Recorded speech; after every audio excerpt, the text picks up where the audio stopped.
Two NASCAR teams showed up to Pocono this weekend, and things did not go according to plan at inspection.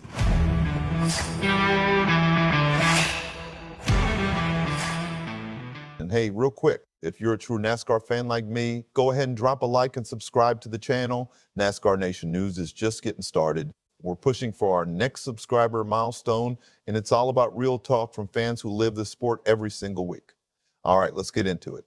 So here's what went down. Saturday inspection at Pocono ahead of practice and qualifying for the NASCAR Cup race went pretty smoothly for most teams. Most cars came through, passed, no drama. But two cars, they didn't have it that easy. The No. 5 Hendrick Motorsports Chevrolet of Kyle Larson failed inspection twice. And the number 78 Live Fast Motorsports Chevrolet of Daniel Dye, same story. Failed twice as well. At first, nobody saw it coming. For most teams, inspection was just another routine step before hitting the track. But for these two organizations, the day quickly became a lot more complicated. Now, both cars did eventually pass on their third attempt. So they're in the race, they're able to qualify, and there are no in-race penalties coming their way. That's the good news. However, there was one problem. Failing inspection twice doesn't come without consequences. Both teams have lost their pit stall selection. That means they don't get to choose where they pit. Instead, they'll take whatever two stalls are left after everyone else has made their selections. And in a race where track position and strategy can make or break your entire day. That's not a small thing, but here's the thing.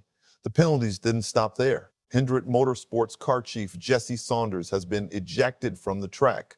He won't take any further part in the race weekend at Pocono. And Live Fast Motorsports engineer Stanley has also been ejected for the remainder of the weekend. Think about that for a second. You lose a key member of your crew right before race day. That's the kind of disruption no team wants heading into a Cup Series event. And that's when the story becomes even more interesting. Let's talk about who's involved here. Kyle Larson is the defending NASCAR Cup Series champion. So when the number 5 car runs into inspection trouble, people notice. On top of that, Larson is currently dealing with a year-long winless streak. So this is not exactly the type of weekend build-up his team was hoping for. What happened next surprised everyone. Because on the other side of the story is Daniel Dye. He's making just his second career Cup Series start. This is still very new territory for him. And Live Fast Motorsports is one of only 2 open entries in the field for Pocono. The other is Beard Motorsports, running the number 62 Chevrolet with Casey Mears behind the wheel. Now, to be fair, inspection failures like this aren't exactly rare in NASCAR. It's happened several times already during the 2026 season. Just last weekend at Michigan, there were inspection issues. And if you go back to Las Vegas Motor Speedway in March, 4 different car chiefs were ejected during that single race weekend alone. So while this situation isn't unheard of, it still carries real consequences. And for a team like Hendrick Motorsports, losing your car chief for the weekend while your driver is already stuck in a lengthy winless run, that's a storyline worth keeping an eye on. Then something unexpected happened. The focus shifted from the failed inspections themselves to what these penalties could mean on race day. Because the penalty structure is actually important to understand. Foul inspection once, you get another shot. Foul twice, you lose pit stall selection and team personnel get ejected. Foul a third time, that's when in-race penalties begin to kick in.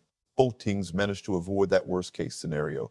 But make no mistake, the damage from 2 failed inspections is still significant enough to influence how the rest of the weekend unfolds. So now the big question becomes, does any of this change what happens on Sunday?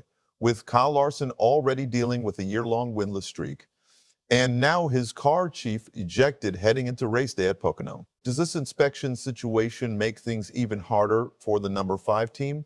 Drop your thoughts in the comments below. I genuinely want to know what you think. And if you haven't already, make sure you hit that like button and subscribe to NASCAR Nation News. We're here every week bringing you real NASCAR coverage from fans who actually care about this sport. Don't miss it. We'll see you in the next one.